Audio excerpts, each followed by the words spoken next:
Sir ಎಲ್ಲರಿಗೂ ನಮಸ್ಕಾರ. Sir ಇದು ಎಷ್ಟು ದೊಡ್ಡ ಗೆಲುವು ಅನ್ನೋದಕ್ಕೆ ಜಸ್ಟ್ ಒಂದು ಎರಡು ಎಕ್ಸಾಂಪಲ್ ಹೇಳಿ ಮಾತು ಮುಗಿಸ್ಬಿಡ್ತೀನಿ. ಊರಲ್ಲಿರೋ ನಮ್ಮ ತಂದೆ ತಾಯಿ ಯಾವ ಸಿನಿಮಾ ಬಗ್ಗೆನೂ ನನ್ನ ಹತ್ರ ಕೇಳಿರಲಿಲ್ಲ ಸರ್. ನೀನು ಯಾವ್ದು ಮಾಡ್ತಿದೀಯಾ, ಯಾವ್ದು ರಿಲೀಸ್ ಆಗಿದೆ, ಈಗ ಯಾವ್ದು ನಡೀತಾ ಇದೆ, ಇದು ಯಾವುದು ನನ್ನ ಹತ್ರ ಡಿಸ್ಕಸ್ ಮಾಡೋದಿಲ್ಲ ಅವರು. ಫಸ್ಟ್ ಟೈಮ್ ಮೊದಲ ಬಾರಿಗೆ ಮ್ಯಾಕ್ಸ್ ರಿಲೀಸ್ ಆಗಿದೆ ಅಂತಲ್ಲಪ್ಪ, ನಮ್ಗೆ ಯಾವಾಗ ತೋರಿಸ್ತೀಯಾ ಅಂತ ಕೇಳಿದ್ರು ಸರ್ ಊರಿಂದ ಫೋನ್ ಮಾಡಿ. ನನಗೆ ಇದು ನಿಜವಾಗ್ಲೂ ಇದು ದೊಡ್ಡ ಗೆಲುವು ಅಂತ ನನ್ನ ಮನಸ್ಸಿಗೆ ಆವತ್ತು ಫಸ್ಟ್ ಡೇನೇ ಅನ್ಸಕ್ಕೆ ಶುರುವಾಯಿತು. ನನಗೆ ಎಷ್ಟೋ ತಿಂಗಳುಗಳಿಂದ ವರ್ಷಗಳಿಂದ ಕಾಲ್ ಮಾಡದೇ ಇರೋರೆಲ್ಲ ಕಾಲ್ ಮಾಡಿ ಸಿನಿಮಾ ಸಖತ್ತಾಗಿದೆ ಅಂತ ಹೇಳಕ್ಕೆ ಶುರು ಮಾಡಿದ್ರು. ಅದು ಅತಿ ದೊಡ್ಡ ಗೆಲುವು ಸರ್. ಸಿನಿಮಾ ಸಖತ್ತಾಗಿದೆ ಸರ್, ಸ್ಟೈಲು ಸ್ವ್ಯಾಗು ಸಖತ್ತಾಗಿದೆ ಅಂತ ಹೇಳೋದ್ರ ಜೊತೆಗೆ ನಿನ್ನ ಪಾತ್ರ ಭಾಳ ಚೆನ್ನಾಗಿದೆ ಅದರಲ್ಲಿ ಅಂದ್ಬಿಟ್ಟು ನನ್ನ ಸೀನ್ಗಳನ್ನ ನನಗೆ ಹೇಳಕ್ಕೆ ಶುರು ಮಾಡಿದ್ರು.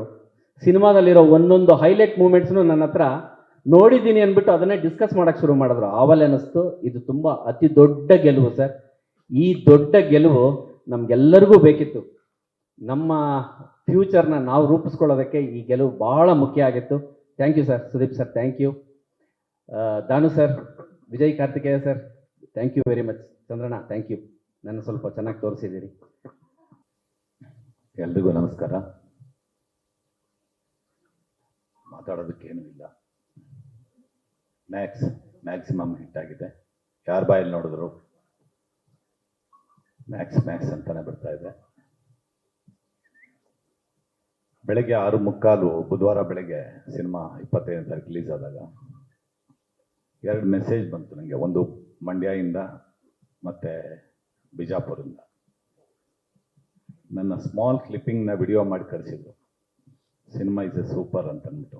ಅಂದರೆ ಸಿನಿಮಾ ಸ್ಟಾರ್ಟ್ ಆಗಿ 15 ನಿಮಿಷಕ್ಕೆ ಕಳಿಸಿದ್ದಾರೆ ಅಂದರೆ ಆಡಿಯನ್ಸನ್ನ ಹೇಗೆ 15 ನಿಮಿಷದ ಸ್ಕ್ರೀನ್ ಸೀಟ್ ಮೇಲೆ ಕೂರಿಸಿದೆ ಅನ್ನೋದು ಅರ್ಥ ಆಗುತ್ತೆ. ಸಿನಿಮಾ ಇನ್ನು ಮುಂದೆ ಹೇಳಬೇಕಾಗಿಲ್ಲ. ಮ್ಯಾಸಿವ್ ಹಿಟ್ ಅಂತ ಅವಾಗ ಅಂದ್ಕೊಂಡೆ. 2 ಫೋನ್ ಬರ್ತಾ ಇತ್ತು. ದೀಪಣ್ಣನ ಸಿನಿಮಾ ಯಾವಾಗ ರಿಲೀಸ್ ಆದ್ರೂ ಗುರುವಾರ ಬೆಳಗ್ಗೆ 11 ಗಂಟೆ ಕರೆಕ್ಟಾಗಿ ಫೋನ್ ಬಂತು. ಸುವರ್ಣ ಸಿನಿಮಾ ನೋಡಿದ್ರ ಅಂತ ಅಣ್ಣ ಫೋನ್ ಮಾಡಿದ್ರು, ಸಂಜೀವಣ್ಣ. ಒಂದು ಅರ್ಧ ಗಂಟೆ ಮಾತಾಡಿದ್ವಿ. ಅವ್ರಿಗೂ ಮಾತಾಡೋಕ್ಕಾಗಿಲ್ಲ, ಕಟ್ ಮಾಡಿಬಿಟ್ರು. ನಾನು ಅದಕ್ಕೆ ಹೇಳಿದೆ, ಅಣ್ಣ ಹಿಂಗಾಗುತ್ತೆ ಅಂತಲೇ ನಾನು ಫೋನ್ ಮಾಡಲ್ಲ ಅಂತ. ಇನ್ನೊಂದು ಫೋನ್ ಬಂದೇ ಇಲ್ಲ. ನಮ್ಮ ಮನಸ್ಸಿನೆಲ್ಲ ಇದ್ದಾರೆ, ನಾನು ಮಾತಾಡೋಕ್ಕಾಗ್ತಾ ಇಲ್ಲ. ಅಮ್ಮ ಇದ್ದಿದ್ರೆ ಎಲ್ಲರಿಗಿನ್ನ ಖುಷಿ ಪಟ್ಟಿರೋರು ಇವತ್ತು ಈ ಸಿನಿಮಾ. ಈ ಸಂಭ್ರಮ ನೋಡಿದ್ರೆ ನಮ್ಮ ಇಂಡಸ್ಟ್ರಿಗೆ ಬೇಕಾಗಿತ್ತು ಈ ಥರ ಒಂದು ಆಕ್ಸಿಜನ್. ಒಂದು ಕನ್ನಡ ಇಂಡಸ್ಟ್ರಿಗೆ ಬೇಕಾಗಿತ್ತು ಈ ಥರ ಒಂದು ಹಿಟ್ಟು. 2024 ಬಂದಿದೆ ಅದು. ಇನ್ನೊಂದು ಖುಷಿ ಆಗುತ್ತೆ ನನಗೆ. ಜನವರಿಲಿ ಒಂದು ಹಿಟ್ ಫಿಲ್ಮ್ನಲ್ಲಿ ಆ್ಯಕ್ಟ್ ಮಾಡಿದೆ, ಉಪಾಧ್ಯಕ್ಷ. ಕೊನೆಯದೊಂದು ಸಿನಿಮಾದಲ್ಲಿ ಆ್ಯಕ್ಟ್ ಮಾಡಿದ್ದೀನಿ, ಮ್ಯಾಕ್ಸು. ಅದಕ್ಕೆ ಒಟ್ಟಾಗಿ ನಾನು ಚಂದ್ರು ಅವಾಗ ಮಾತಾಡ್ತಾ ಇದ್ವಿ. ನಮ್ಮ DOP ಇಬ್ಬರು ಒಟ್ಟಾಗಿ ಕೆಲಸ ಮಾಡಿದ್ವಿ.